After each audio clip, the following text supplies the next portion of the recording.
Today, the topic is acquisition. And lucky for you guys, I don't have a lot of opinions or experiences that I can share with acquisition. So this is going to be a lot on you guys. I'm gonna spark some questions. What I'd like to do to kick us off today, let's go around the horn. And what I'll do just is I'm sure I never know how to do this in Zoom, but what I'll do is I'm just going to go across the row. I'm going to say the names in order and that I'm seeing them. And then, John, we're going to start with you. But I'd love your name, organization, and title. And have you guys ever heard of Rosebud Thorn? No? Anybody? Yes, I see somebody had. Laura has. Okay, so Rosebud Thorn, we do this in our company every now and then when we want to just spark some conversation. It can be very, very quick. You don't have to go into a lot of detail, but if you want to, feel free. Rosebud Thorn is, and we're going to do this around acquisition. So with acquisition, member acquisition in mind as it relates to your organization, Rose would be something that's working well. A bud would be something that, you think you're something you're experimenting with, you're optimistic, you think it's going to work well, maybe in 2025 or Q4 this year. And a thorn would be, man, this is the thing that just has been a thorn in my side. All right, so let's do that. Let's start. John, name, organization, your title, and Rosebud Thorn. Okay. John Oh, Ogle. John, I'm sorry, real quick. And then this is the order. I'm going to go Laura, Kelly, Emily, Jeremy, Laura, Susan, and I'm going to stop there for now. I'll give you the next batch in a few. Go ahead, John. Okay. I'm John Ogle. I am the Membership Experience and Education Director for NACU, which is short for the National Association of Campus Card Users. So we're the professional association for college and university staff who run ID card operations and mobile credentials for their students and staff. What's going well? I think from an acquisition standpoint, we're out there a good bit recruiting schools. We go to a lot of different associated events in that respect, and so our presence is very visible in that regard. What is something that we're experimenting with is we've typically focused on a lot of larger groups. We're actually looking at trying to target some, what I'll just call some niche groups, some smaller audiences, just because they like the groups that we're really focusing on are the smaller institutions. As you know, many of you might know, the majority of U.S. institutions are 3,000 students and less. And so they usually have a limited budget. And so we're trying to reach them in a different way. The Thorn is honestly just a follow-up. I mean, if you don't get an initial email back response from somebody, if you do, sometimes it'll be one or two emails and then they fall off and you're just like, what just happened? And so without really explanation. So that's probably the one thorn that drives us a little crazy. So low engagement is what I heard you say there. Yeah. Seems to be everybody's thorn in membership across the board.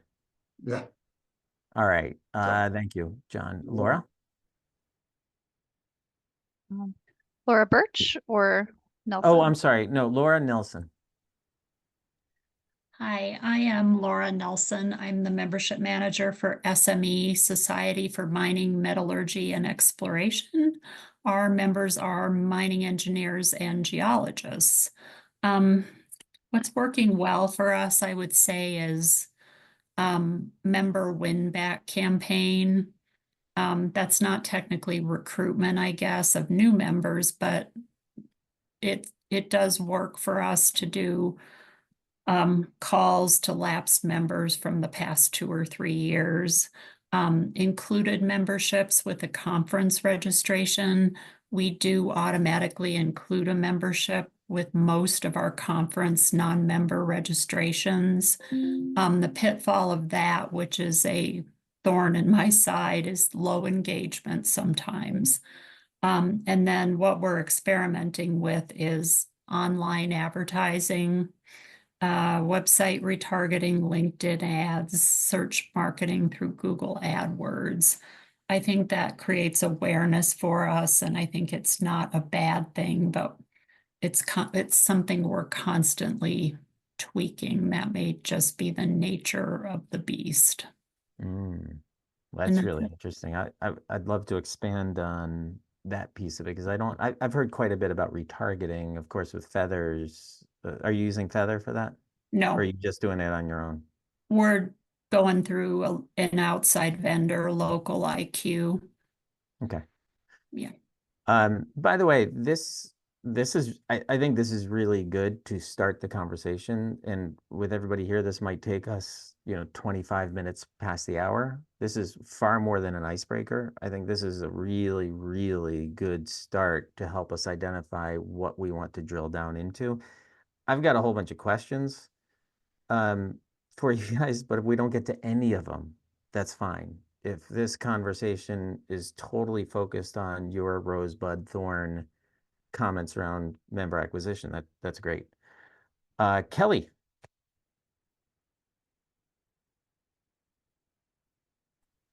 Thank you. Can you hear me? Yep. Okay, good to see you, Dave. Good to see everybody. And I just have a kind of an emerging situation happening, so I'll probably go off camera and jump over there real quick.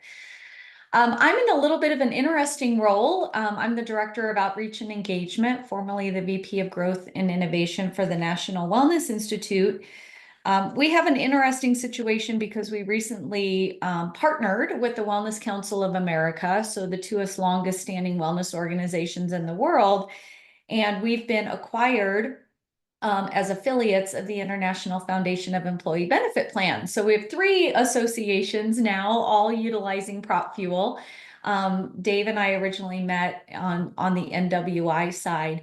I'm moving more into the credentialing side, so overseeing the growth and development of our certified wellness practitioner credential.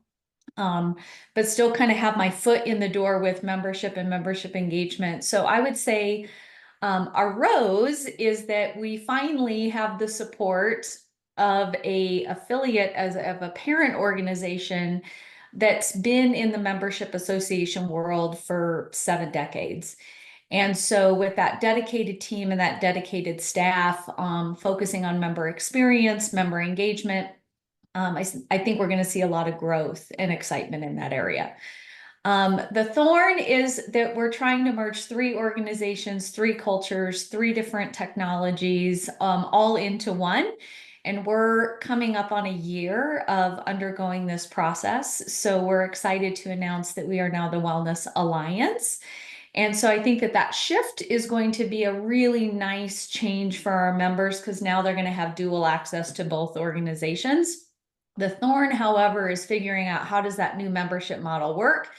And how do you successfully transition those individuals that were part of the old membership models into a new membership model and understand the complexities of that, but also the added features, benefits, and bonuses that are going to come along with that. Taking 2 kind of workplace wellness with WellCoa side, organizations, corporations, and then those individual practitioners that we've always served with NWI.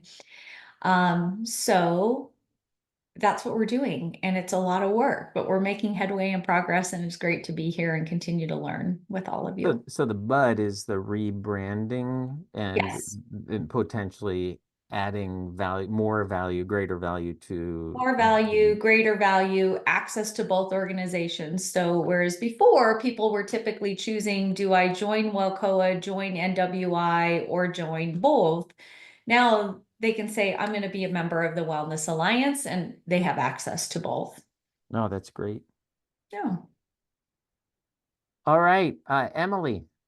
Yeah, good morning, afternoon. Happy to be here with y'all. So I am Emily Reni, the Chief Membership and Chapter Services Officer with CREW Network. And CREW stands for Commercial Real Estate Women. And in the commercial real estate industry, it's a very male-dominated field. So we represent the women in that industry, cross disciplines. We've got about 36 different disciplines within CREW represented. So 14,000 members, 80 chapters, global presence. So in my role, I do membership and chapter work. So in terms of Rosebud Thorn, so I say for Rose, for us, we have great word of mouth with our members. I have zero problem getting new members. I have 3,000 to 4,000 new members every year, really without trying very hard. I'm going to go out of order. The Thorn then becomes keeping them. But I also only have about a 60% retention rate of those first year members, just looking at that first year. So kind of that engagement, connecting into network is certainly a Thorn that we're working on. And related to that, since we're a federation, we're chapter based, is how do we work with chapters to strengthen that engagement? Because it's what do they do plus what do we do? And membership is on a rolling basis. So I can't really set a set timeline because members are approved, every other day of the month. So that is my Thorn there. In terms of a bud, I would say something I'm looking to launch in the next few months is executive networking roundtables. So it's something I launched during COVID at another association. It was just, get together and chat, 30 people, 2:00 on a Tuesday kind of deal. We're looking to expand our presence into Europe, and I need to really give some benefit to my European members. So Crew Network, one of our main pillars is business networking. So kind of, it's a low lift activity to do a virtual, invite only, 15 people, this date and time.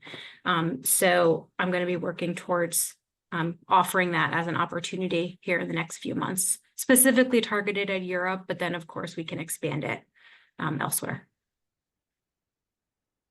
That's great. What a story though. I mean, it's effortless for you to get new members, but the retention is where you struggle, which isn't really an acquisition conversation. Well, it is the tail end of acquisition, isn't it? Yeah. Yeah. Acquisition's no good if you got a hole in the boat. Correct.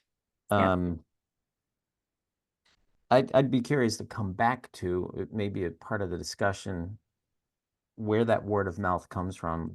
Is it just the nature of the industry, or is it initiatives that you've done to drive word of mouth? So let's put that in the back burner for now. Sure. Jeremy. Hi, everyone. My name is Jeremy Naylor. I am the manager of new member outreach at the Ohio State Bar Association. We have just over 20,000 members across the state, practicing lawyers. And so I would say my unique role in that I both oversee a lot of our trying to attract new lawyers, but I also do help out on the membership side in terms of doing our renewals and acquisitions and so on and so forth. So we're just now getting into our renewal season. We have a January to December membership. So a lot of my head is in renewal land versus new acquisition land. However, in my role as new member outreach, I do connect with law students. We do give them a free membership. And so Rose for us is that we've really worked hard to create a plan with all of our 9 law schools to make sure that those students are getting a membership with us for the 3 years that they're in college, so that once they graduate past the bar, they'll become a paying member. And we've just recently launched, instead of doing a free membership going right into their first 2 years of practice, we've actually given them a little skin in the game. They pay a very low amount, $49, so that they at least start to try to have skin in the game and start actually using that membership. And we have seen definitely engagement go up a little bit with that particular group. With that in mind, it also comes with continuing legal education, which is unlimited at that level. So the hope is that when they step into the 2 to 7 years in practice membership level, they'll go at that higher end membership to get into there. So, but the challenge that we're facing, I would say the big thorn that we're facing is just the challenge of attracting young and new members to our organization. I think a lot of organizations are feeling the same pinch. So a bud in that is that we've actually created a strike force within our organization to really look at how do we reimagine our membership so that it is geared towards those that are our younger members. But also not losing, track of those that we're also really catering to, which is our, 8+ members as well. So, First of all, I love the term strike force. That just sounds so badass. It sounds like you're going to definitely accomplish something with a strike force. That's pretty cool. Better than a committee. If only we had a Death Star, right? Yeah. Yeah. Well, although that would put you on the dark side, wouldn't it? So that's interesting. Your rose is your student engagement from the law school, but your thorn is that so are there just fewer students than there used to be that are going into law? Is that the challenge? It's more of just the challenge of attracting younger attorneys to realize the benefits that we offer to them, and just getting them to kind of get into that stepping stone of kind of our membership pipeline. You So know, younger attorneys, not younger students. So in other attorneys, words, right? people that are out of school but not yet developed, like attorneys in their 20s. Yeah, like late 20s, early 30s. Okay. All right. Thank you, Jeremy. Where are we at? Now we got the other Laura. Laura Burch. All right. Good afternoon, everyone. My name is Laura Burch, and I'm a Senior Director of Membership Products and Experience at AAPA, which is the Association for PAs, or Physician Assistants / Physician Associates in the healthcare space. Our professional level membership is individual, and as I just posted in chat, we have a student membership program that's actually very heavily weighted in the group bulk purchase domain. So that transition point is also a challenge for us. Jeremy, we have a stepwise discount program the first 2 years out of school, but still struggle with that group. I'd say a rose that we've had this year is we have been more heavily doing advocacy focused messaging, which I know that's a focus for all associations, but I'll just share that in the healthcare space, advocacy for PAs is a really hot issue because there's a lot of turf wars going on in the provider space. And we want to ensure that PAs do not have outdated legislations hindering their ability to practice and serve patients effectively based on the full extent of their training and education. So I'd say even more so than any other healthcare providers out there, advocacy is a huge hot button topic for us, but obviously not a member benefit per se. So it's been challenging for us to try to message this in a way that encourages membership. We've had some success this year. So I think our bud is that we're actually looking at our, membership recruitment creative and messaging to really incorporate advocacy more in the core of that platform. So it's not, right now they're kind of two separate campaigns. We've got membership and then we've got advocacy, and we're kind of slapping a join message on our advocacy messaging to non-members, but we're really trying to integrate it in a way that talks more about the intrinsic value of membership. So a little less on the discounts and less on the kind of value-based dollar value, but more on the emotional intrinsic value of membership. So it's a work in progress, but we're going to see how that goes in Q4. And then I'd say a thorn, we are going to be reevaluating our membership tiers. We launched a tiered structure or 3 levels in 2020.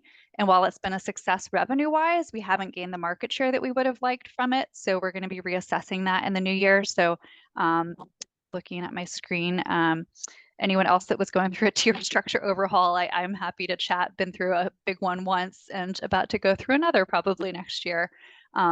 So that's something we're reviewing. Our biggest value driver is certainly our continuing medical education, but I think we struggle to deliver the kind of user experience that younger professionals want from that offering to be as competitive in that space as we'd like to be. So that's something we're also reviewing. I don't own education. I have a peer that does that, but work closely with them on that.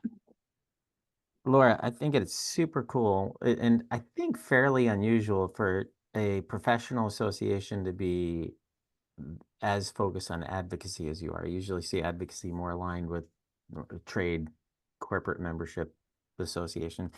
And Yeah. as you were describing that, immediately I thought, so how do you convince PAs who aren't swimming in money to pay for a membership when the advocacy is going to happen with or without their membership? Yeah, and you put it well, not a member benefit, but it's something that's really important to those people. Mm-hmm. Yeah, super cool. Thank you. All right, let me run through the order that I have. So Susan, Jennifer, Carrie, Rachel, Rick, Gwen, and Alicia. and then we'll jump into Nell, Megan, Kristen, and Carolyn.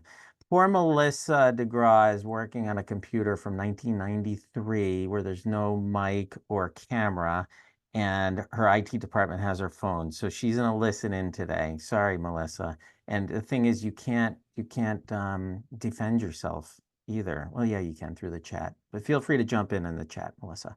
All right, where were we? Susan, you're up. Hi, I'm Susan Fleming. I am Senior Manager of Communications at Oregon Society of Certified Public Accountants. Our members are across Oregon, either CPAs or aspiring CPAs. I think probably our biggest rose right now is just a couple days ago, we had a day-long strategic planning session with our board. They're very engaged and very, being CPAs, they can appreciate data and making data-driven decisions. We recently did a campaign to everyone who is licensed as a CPA in the state as a member acquisition campaign. Long story short, it didn't come out with, we were offering a deal. It wasn't the deal staff wanted to offer. That's fine. It didn't go as well as we had hoped. But we are going to now be able to do the campaign that we wanted to do originally next month. So we've high hopes for that. But even in the campaign that didn't drive as much new membership as we had hoped, we did just looking in all the data and looking at the things people responded to and where the spikes were. There was this real spike in people who, where it was one of the soft questions, like, what are you interested in? And we have this strong spike of people who are interested in volunteering, so much so that we need to make another nurture campaign just for people interested in that splinter of membership. And then we know that, people who have been members 0 to 2 years are most likely to drop their membership. So we wanted to hone in on that, getting new members. These were the people who had said they were interested in membership and just trying to capitalize on that. So even in a campaign that maybe doesn't have the end result you're looking for, I feel like there are still things you can learn about your membership from that campaign and possibly enhance.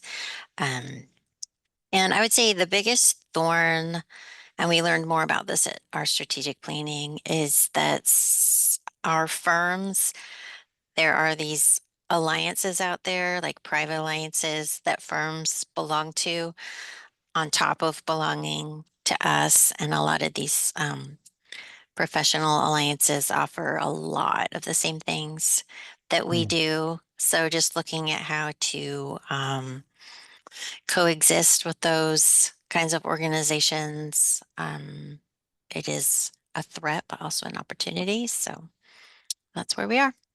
Man, I love this. So,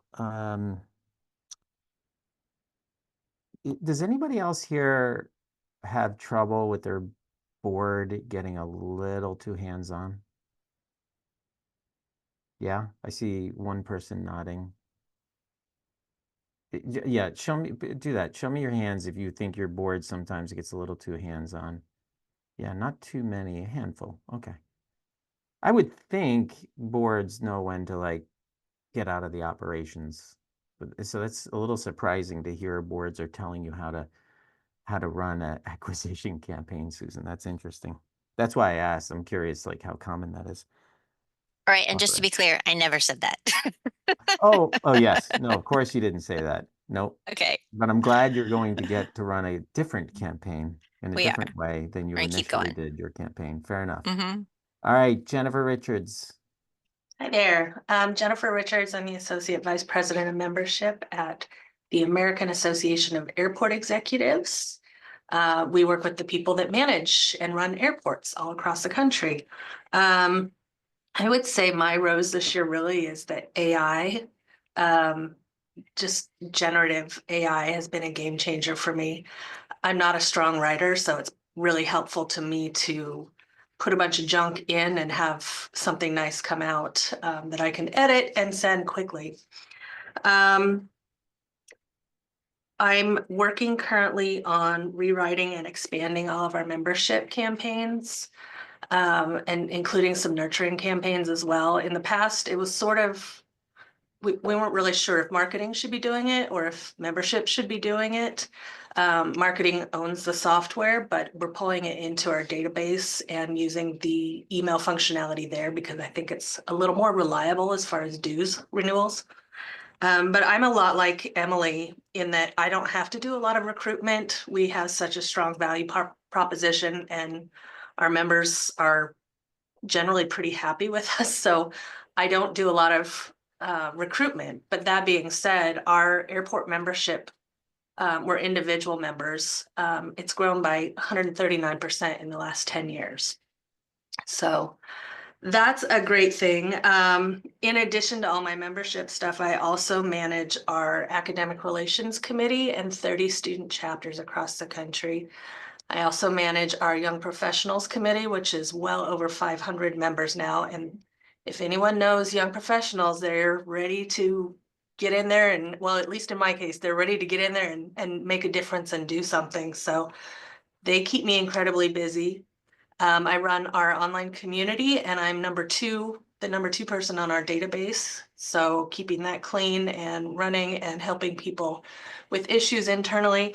So all that being said, I'm in the weeds with a lot of stuff and I don't have time for the strategic thinking that I really need. So that's been my thorn lately.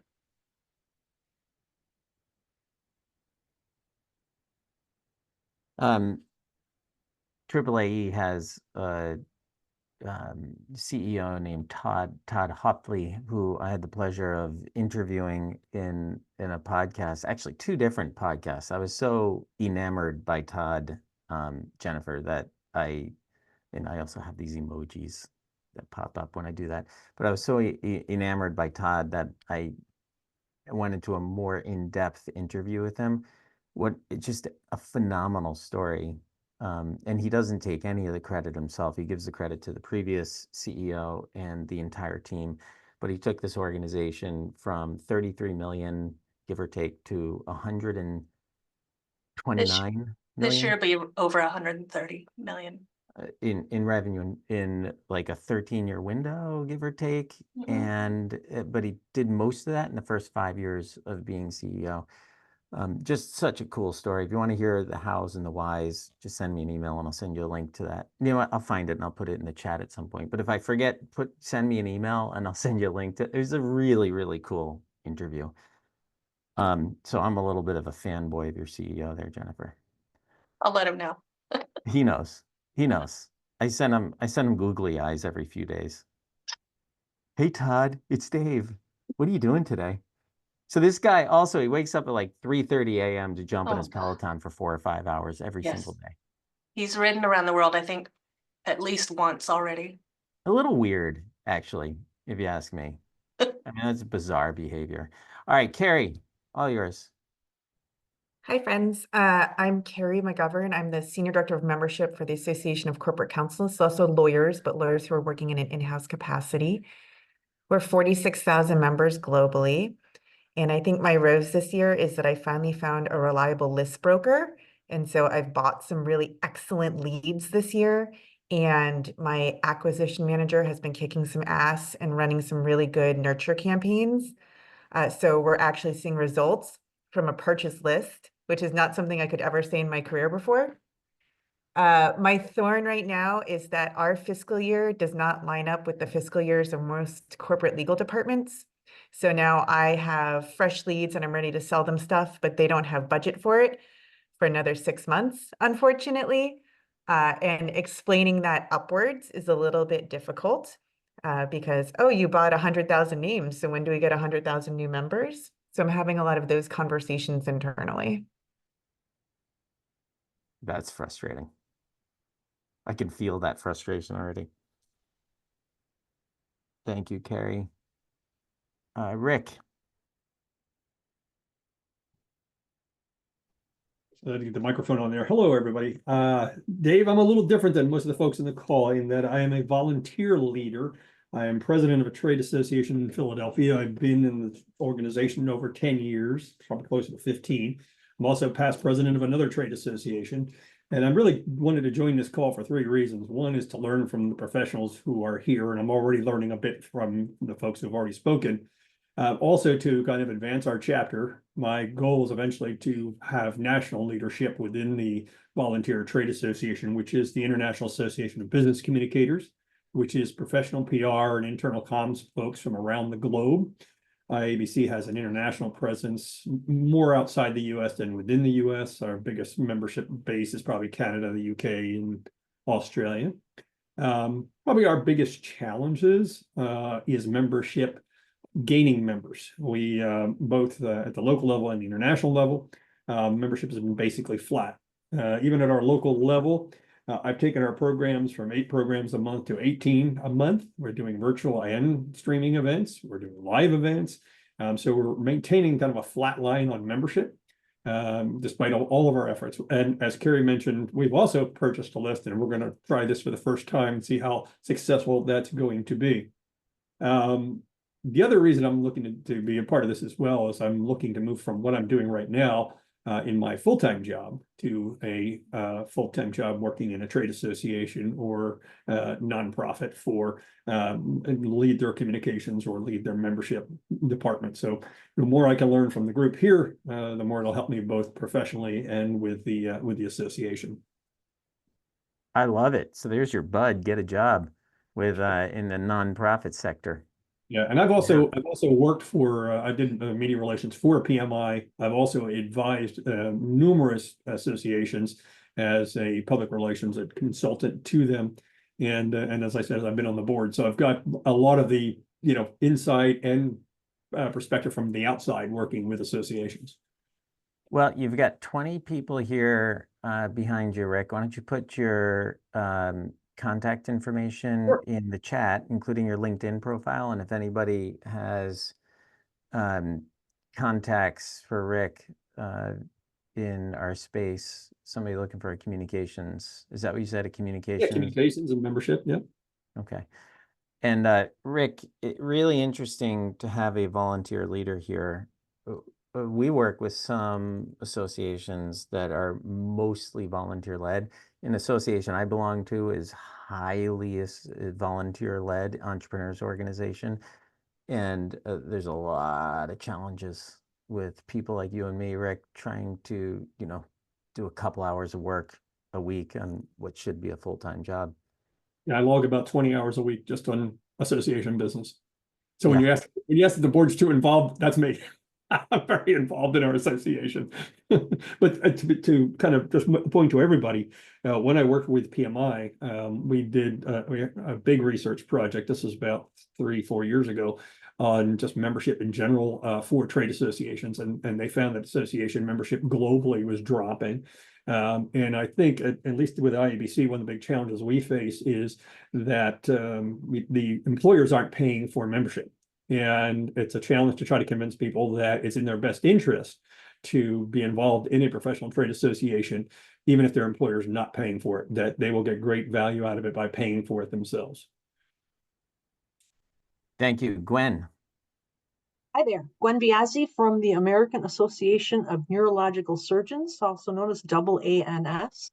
I'm the Associate Director of Marketing, and the marketing and membership lines are pretty blurred in our place. So I do a lot of the acquisition stuff. The rose, I would say, is our established neurosurgeons and the young neurosurgeons that are coming in. It's fairly easy to get them to join.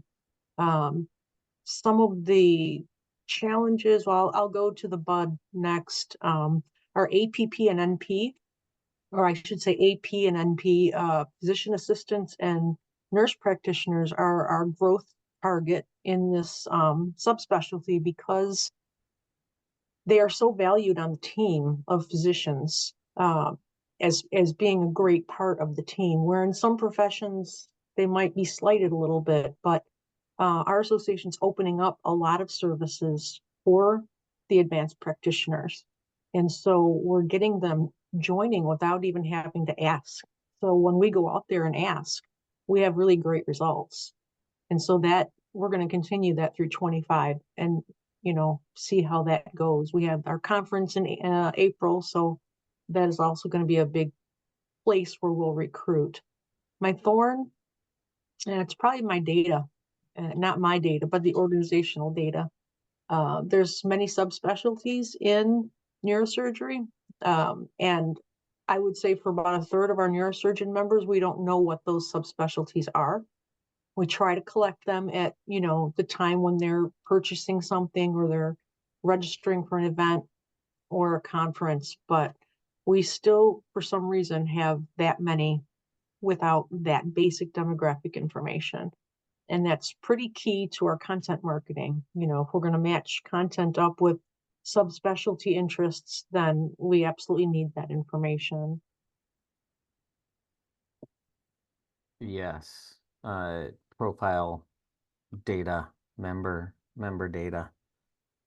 It's a very hot topic in a lot of the conversations I've been having with people. Rachel.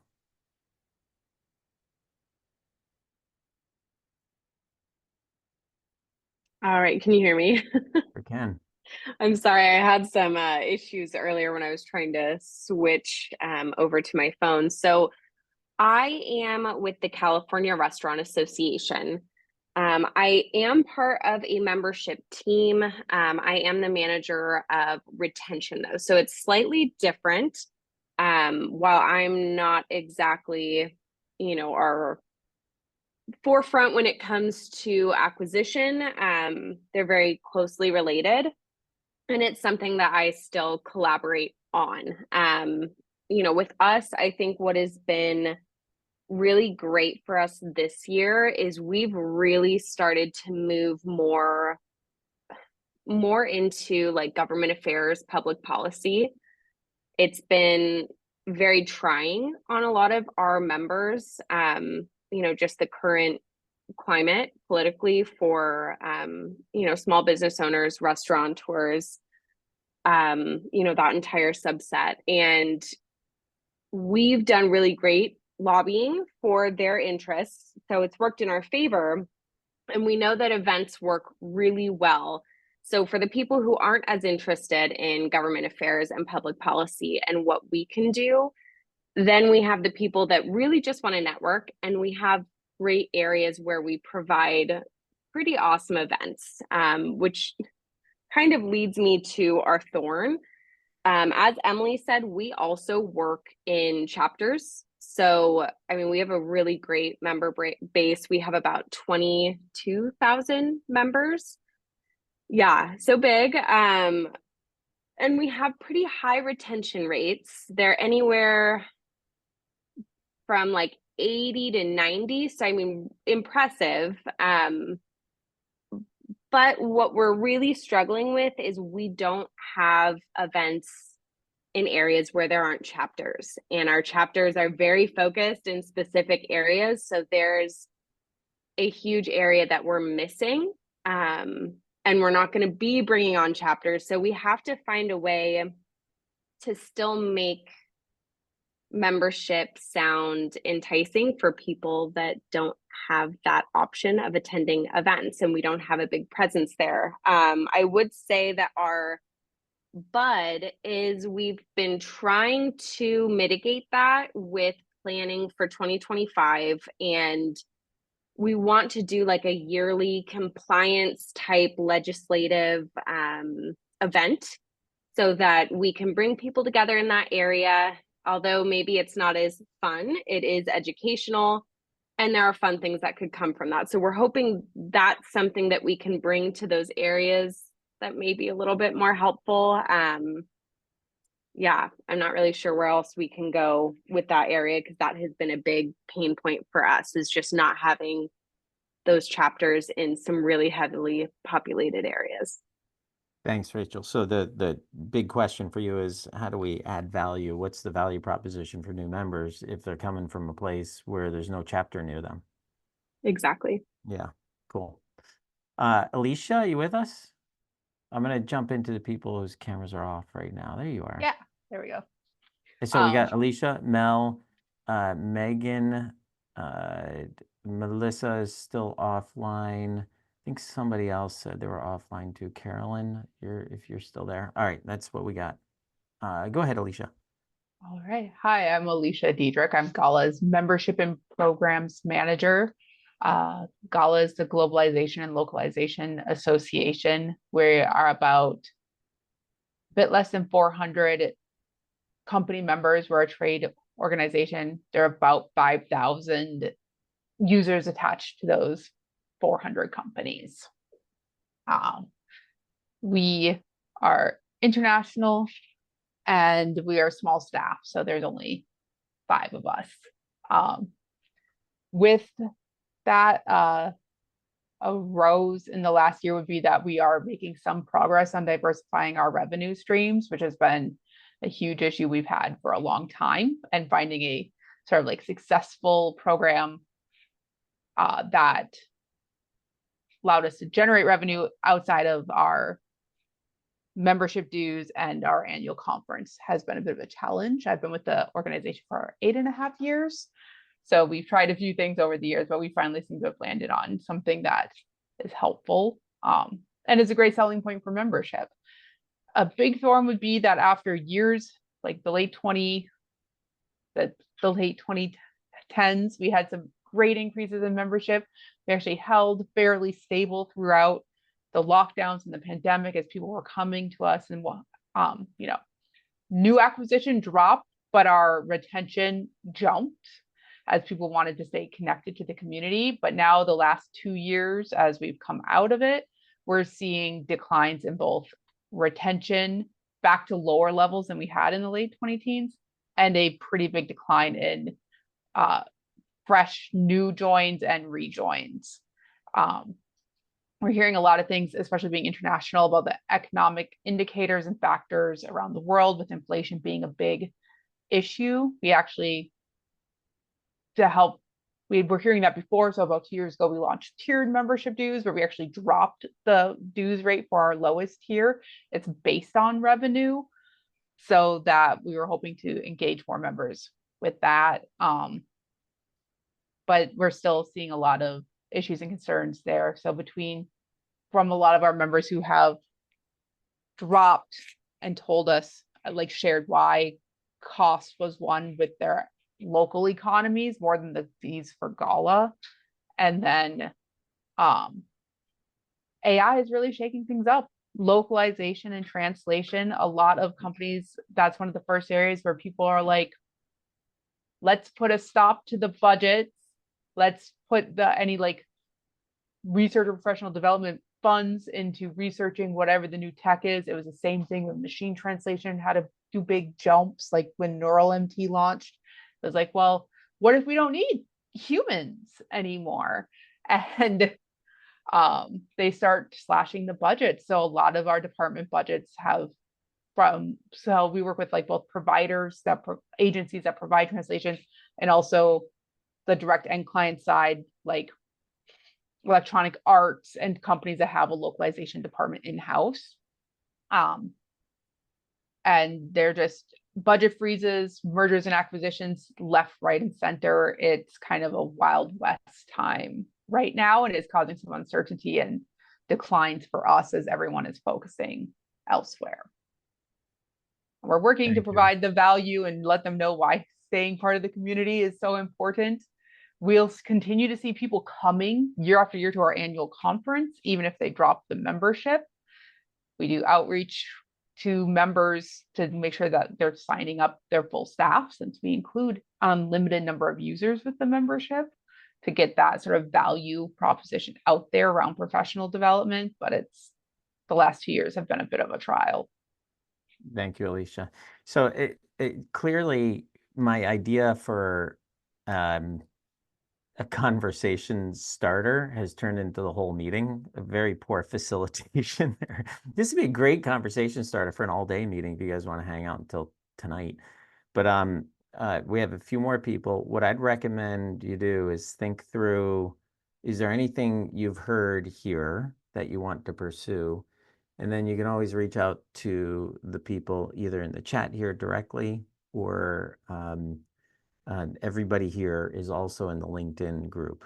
I don't think you could get into this without being part of the LinkedIn membership mastermind. So you have contact with everybody in here. If there's something you want to dig into more with somebody, I recommend you get into a discussion with them. I'm enjoying this. I hope you guys are getting some value out of hearing what's working, what isn't, and what people are excited about. All right, with that, Carolyn. Hello. I'm sorry I arrived a little late. I had the feeling you're introducing yourself and talking about some successes, challenges. The whole thing is about acquisition. We're focused on member acquisition. That's the topic today. And so, of course, tell us who you are, your organization, your role, and then Rosebud Thorn. What's working? What are you struggling with? And what are you excited about? Those are the Rosebud Thorn. Well, I'm Carolyn Green, and I work with the Ohio Psychological Association. I'm their director of membership, and there are just 5 of us on our staff. And we provide memberships to all Ohio psychologists. And they work with us. In addition to being a member, the state requires them to register with us to track their CE for a 2-year period. So we can have a relationship with people in a couple ways. I've been there about 8 years, and I saw that we had trouble sometimes getting the newly licensed psychologists to join. And I started giving free memberships to those folks, and we've seen a big improvement in retaining. Say we're getting people to move from newly licensed to the licensed 1 to 4 years category, and then that'll affect the 5 to 6 year license. So I think that's been a really good thing. Right away as a member, they're getting used to our newsletters, our events, and hearing from us and things like that. Do you know, just out of curiosity, do you know your conversion rate from the free to paid membership? I do not know it right off the top of my head now. No, that's all right. But we've come off, this fiscal year ended August 31. We've had the most members ever, and the most money come in for membership. I raised $59,000 more than was budgeted, so we were really thrilled. And I have to give Prof. Fuel some credit too, because we launched a win-back campaign in February of this year, and that brought back like 10% of our group, at least 46 members that have been lapsed, several years. Cool. And I struggled with reaching out to the newly licensed, because we were having trouble getting them to fit in our database the right way and reaching out. And but I've made changes to the way we store them, and it makes it easy for them to join. So that's been exciting. All right, thank you, Carolyn. Mel. So we have lots of good things going with my association. I'm with Upia. We used to be known as University Professional and Continuing Ed Association. Now we're just Upia, because we were starting to realize our members weren't all with the types of universities that used to join, that we've expanded. More and more of our membership are just online and professional association type entities. So we have some corporate members, in addition to higher education, people who are trying to offer professional education in their fields. And so with that pivot, we've grown enough that me, former volunteer leader, was added to the team along with a couple other people. And so 4 years ago, there was one membership person, and he did memberships, partnerships, renewals, acquisition, everything himself. Now we have a team of 3 that's doing that, and that's part of our pain points as well, because we're learning how to splinter that all off and help each other. But we're growing enough. Our model is very much like Alicia's model, where an institution joins and roster's unlimited. But that's also our pain point, because if that one champion is highly engaged with us, they don't have time to share the membership. even though we have a model where they can have an assistant and an alternate, and they can have leaders in each of our 8 networks, and they can have a leader for the region, and they can have a chief online officer and a credential innovation leader. They want to wear all the hats themselves, and they don't want to share it. And so if that person leaves for a new opportunity or retires, often we're starting over again, trying to re-educate that member institution about the benefits of being a member, because of the champion has gone and they hadn't shared it widely.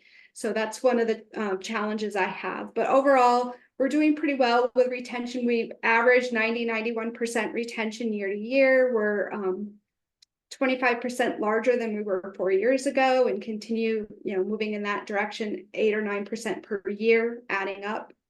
So I think we're doing well, and I think we're on the trajectory to get 500 institutions. The challenge is that more of the institutions that are joining are smaller. Our dues are based upon the size of the organization.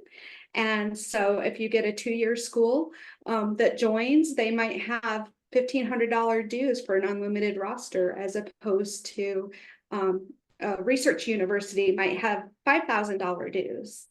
And so some of those smaller schools are having a tough time justifying the budgets because they're under a microscope like everybody else as things grow. And so we're just trying to ride the wave and figure out where to do it best. But our conferences are selling out. Our regional salons, which are virtual, are full. And our networks, all our leadership, our board, everybody is clamoring to be a part of it once they get engaged. So we're doing well on a lot of levels. It's just that one champion as the linchpin for every membership is our challenge. That, what's really interesting, Mel, is I heard John say something too about going down market, and I use the phrase down market to describe smaller organizations as opposed to the larger ones. There's many. But we're keeping our larger ones, so that's not the problem. It's just there's only so many large institutions, and there's a whole lot of small ones. Right. Thank you, Mel. And Megan, last but not least, because Melissa is listening in today. So Megan, what you got?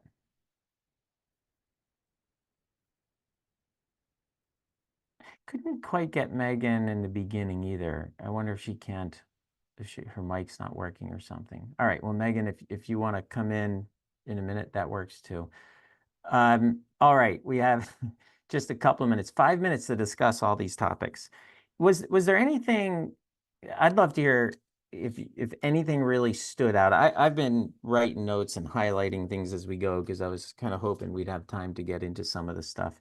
But was there anything you guys heard that was intriguing that you want to dig deeper into?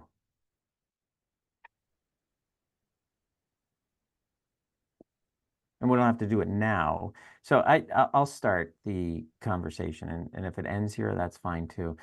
Laura talked about advocacy, but I got something out of all of you guys, but I'm not going to say something about everything, but I highlighted 6 or 7 themes. Advocacy being a focus, but not a member benefit. I thought that was fascinating, Laura. And so the question is how do you sell that to to prospects, right? How do you, and the way I've seen that done is through a sense of community, through a sense of belonging and support, as opposed to what am I going to get out of this membership? That really struck me with what Laura was saying, because she was like, I need to establish an emotional connection between our members. And we've been struggling with that too, because we're professional development and networking. We don't have a hardcore value proposition, but what we have is a niche community that you can't find anywhere else. But I've been looking at how do we find messaging around being this is your in group. This is exclusive because you're exclusive to the work that you do. Yeah, I have a real sense of pride in my membership with EO, Entrepreneurs Organization. And pride is not about what I get out of my dues are $6,000 because it's not even a trade association, but we have 18,000 members worldwide too. All of us paying $6 or $7 grand a year. And it's about identity.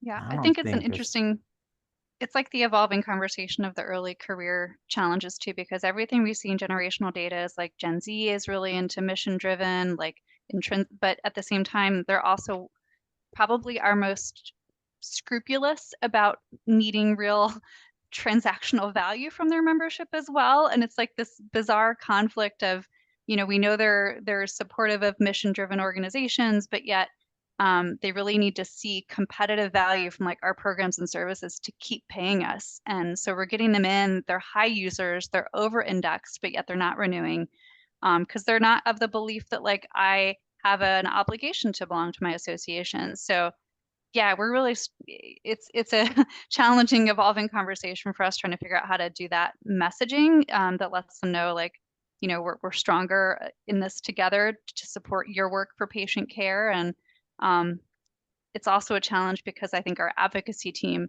does not lean into like the emotional side of things when they want to convey what they're working on in the communications. So there's conflicts and kind of multiple angles here. Laura, while you're speaking, something I thought was really interesting about what you're working on is your digital marketing or your online ads and dabbling and all that. I think it was was that your bud? Yeah, so you haven't gone too far down that path, but you're experimenting with it now, right? Yeah, in terms of the advocacy messaging.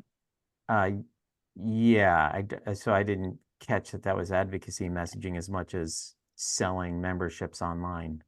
Yeah, I mean, like, it's both. It's both trying to get the advocacy message more ingrained in our membership recruitment marketing specifically, and then also just our core landing page for recruitment has been a mess of like dollars and values and discount offers the past couple years, and trying to get that refreshed to a more like, here's the core pillars of what our membership means, like community, advocacy, advancement, learning. And yeah, when we launch that, I'm happy to share that. It's something we're going to go live with in the next few weeks, like a very honed down version instead of the laundry list of like, here's the 1,000 things we do. Here's the core of what we do and why you should be a member and why it matters. All right, guys. I hope this was of value. It didn't go as I expected it to go. I thought we would have more discussion going deeper into some topics, but I hope there was some value in hearing what your peers are struggling with and what they're finding success with. So we'll see you guys in a month. I hope you join us again next month. We'll see what the topic is. I have no idea, actually. Thank you, guys. Have a great evening. We have the recording to this later. Bye, everyone.